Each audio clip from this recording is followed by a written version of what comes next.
This is lecture one, an overview of project delivery systems.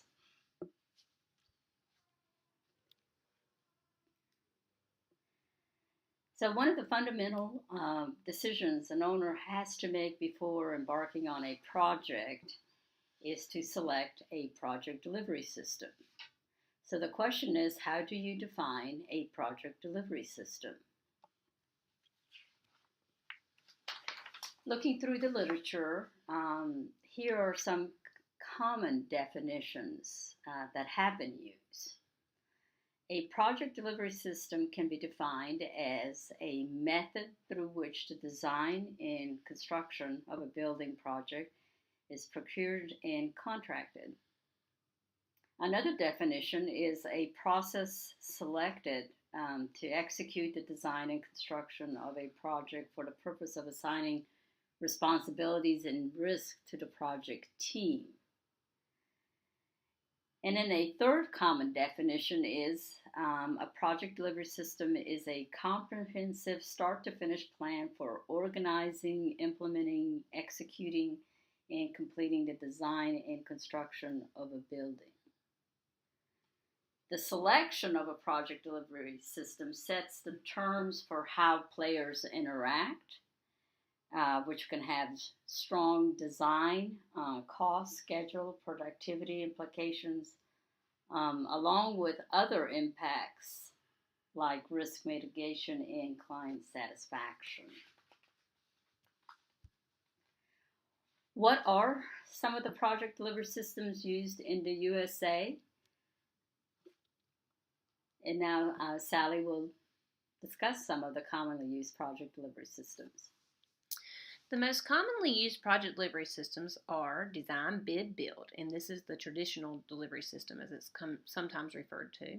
You also have design, build, you also have construction management at risk or CM at risk, and finally integrated project delivery. Today we're going to talk about these 4 delivery systems. Very briefly, later on we will go through each of these in depth in different modules during the semester. So first, design, bid, build. This is the most common delivery system and is sometimes referred to as the traditional delivery system. Quickly, I'm going to go over the process of these, the contractual configuration of each, and the lines of communication.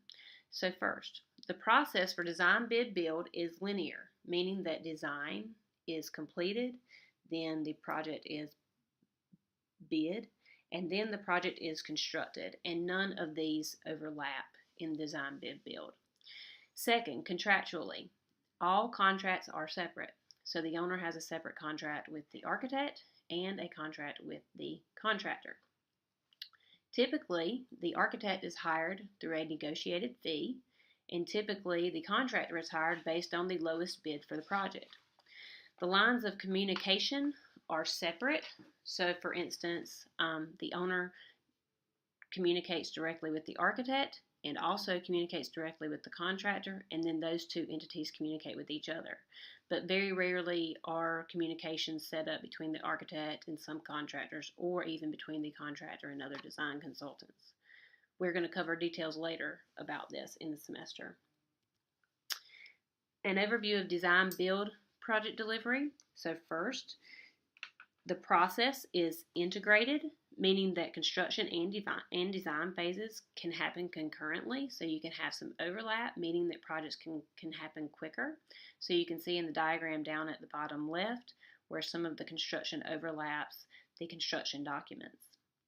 Second, contractually, they are concurrent configurations, meaning that basically there is one contract between the owner and the design build entity, and that design build entity represents the architect and the contractor. We'll go over the different configurations of this later. Communication is much more open, meaning that there is a single point of contact, a single point of accountability for the owner with the design build entity. In terms of selection, typically the owner selects the design build entity based on value, which includes qualifications, past performance, design solutions, overall management overall management approaches, and by price. An overview of CM at risk. This project delivery, first of all, the process is integrated, meaning that the CM is on board early in the process.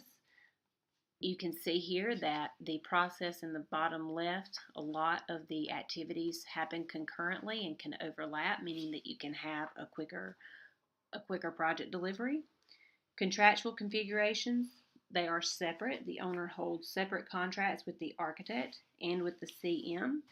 Typically, the architect is hired based on qualifications, and the CM is also hired on qualifications.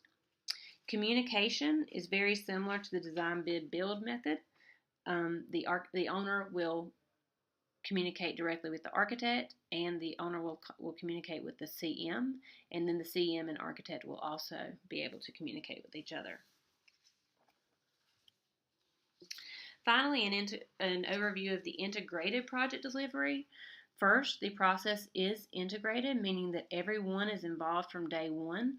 This does not necessarily just include the contractor and the architect and the owner, but it also can include subcontractors and other design consultants.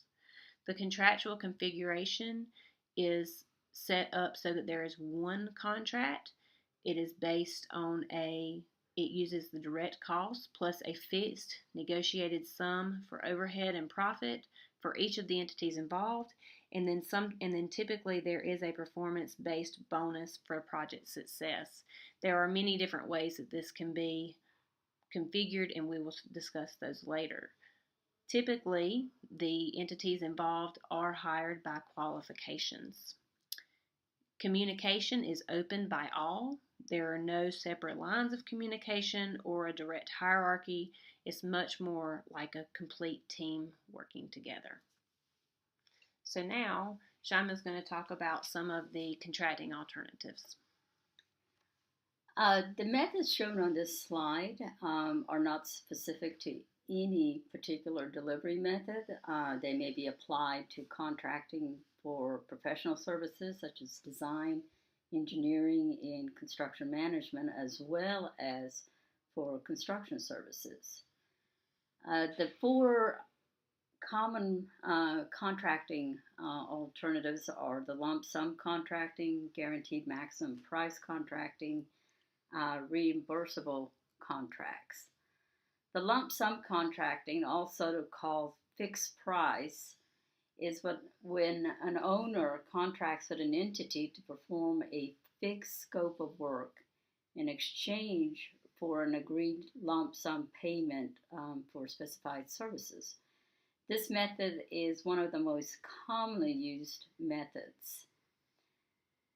The guaranteed maximum price contracting is an arrangement in which an owner contracts with an entity to perform a fixed scope of work in exchange for a price that is guaranteed not to exceed a stated maximum price.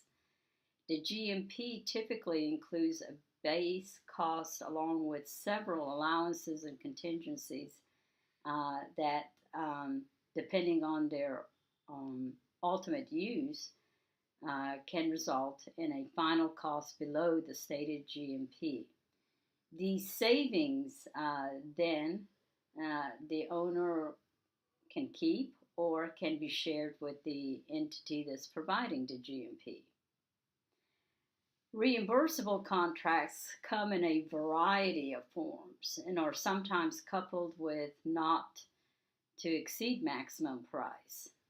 With a reimbursable contract, an owner contracts with an entity to perform a fixed or variable scope of work in exchange for a payment based on some agreed calculation method.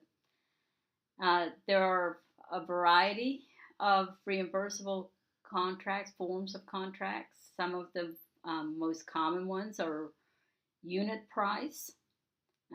In this case, payment is based on actual quantities at set unit prices. Cost plus fixed fee. Here, payment is based on actual cost plus a fixed fee. Cost plus incentive fees. Payment is based on actual cost plus an incentive-based fee. Cost plus award fee. Payment is based on actual cost plus a performance-based fee. Time spent.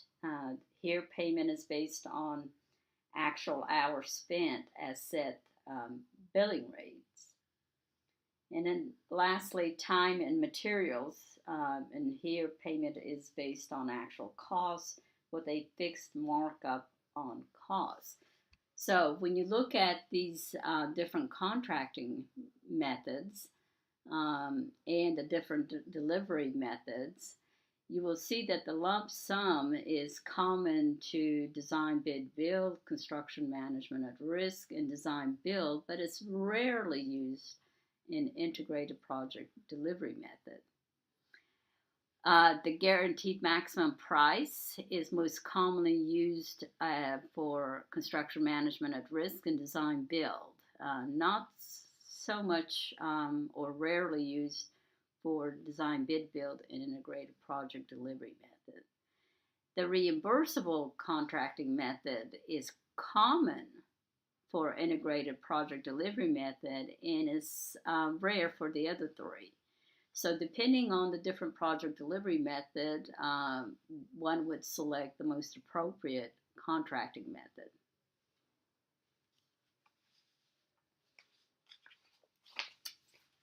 Procurement alternatives. Procurement of professional services and construction services are generally accomplished in one of three ways. Price-based, qualification-based, or best value, which is a combination of price-based and qualification-based. Procurement may also involve a one-step process or a two-step process. The one-step process, there's just a single round of submittals that determines the selection.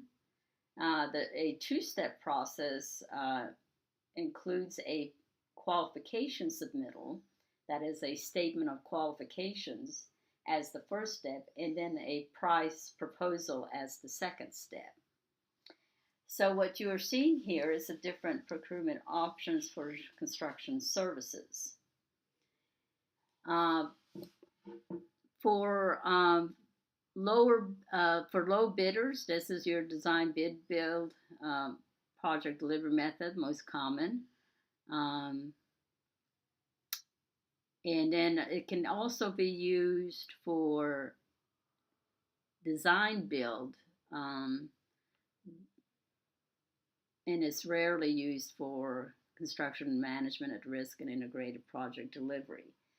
The best value, as you can see, is most commonly used for integrated project delivery method, for design build, for CM at risk. Most common price evaluation are based on CM at risk fees and general conditions. And then the best qualification method is most commonly used for the integrated project delivery method, and then it's also used for design, build, and construction management at risk, where it is rarely used for design, bid, build.